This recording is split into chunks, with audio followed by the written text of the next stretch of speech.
Hi, my name is Leah Day, and welcome to this video for the Free Motion Quilting Project. Today we are busting through the rut that we ran into with Express Your Love. I did some sitting down and staring at that quilt, the image, and we learned a little bit about that in the last video.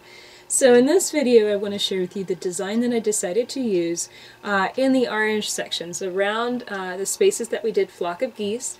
I left those sections open, and I decided to leave that open so I could stitch another design into those spaces.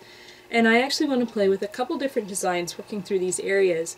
And the first, there is one goal that I had. The goal was simply to kind of combine the textures of the kind of straight lines, sharp angles of flock of geese with some more curvy circular shapes, and that's coming in with the concentric circles. So I'm kind of trying to bridge that gap of texture, and I'm also trying to make something that's not quite so dense, not quite so much thread texture going on the surface of the quilt.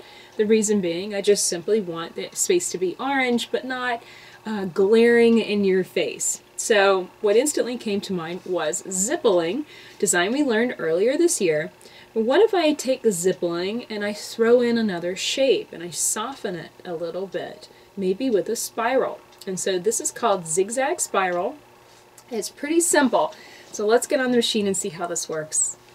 And basically what we're going to do is stitch a little bit of zippeling. So that's a zigzaggy, straight line, sharp angle version of stippling. Then we're going to swing into a spiral.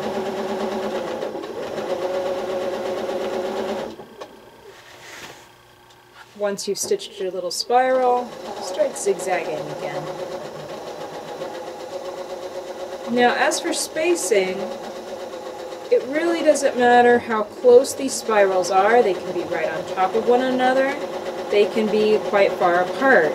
I'm just simply wanting to have the general texture combining the straight lines and sharp angles with that soft curving spiral. And it's a nice open spiral here, you can see. Now, spirals can be a little tricky to gauge and estimate your space. So the best thing to do is, as you're stitching into it, and I'm working my way over here and I'll stitch another one real quick. Basically, as you're stitching the spiral, you're wanting to leave double the space going in, like this. Come to that point, and then stitch right through the middle of that space as you're working your way back out again. And as I'm filling this, I'm making sure to go back in and fill in any gaps along this line. If I have to stitch a spiral and leave a gap in the texture, I still want to go in there and fill it up. So I would say the best first step for this particular design would be to get the hang of zippeling first, and then Zigzag Spiral is going to make a lot more sense because you'll be able to move smoothly and evenly through the design.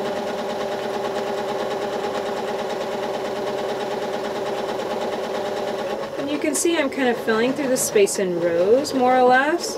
I work a little bit from left to right, and it's a very narrow space, but I work a little bit from left to right, and then I work from right to left, just filling in the space as evenly as I can. And don't worry about the spirals being perfect. You have to cross your lines of quilting to get back out of a space, that's okay. The point, really, and the only rule, is simply to combine zippeling with occasional spirals.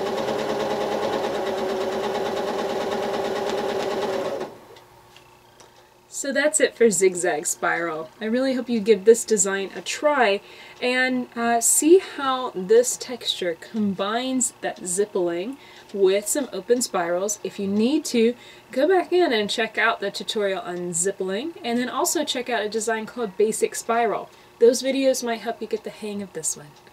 So my name is Leah Day. This has been a video for the Free Motion Quilting Project. Find many more videos on Express Your Love at freemotionproject.com. Until next time, let's go quilt.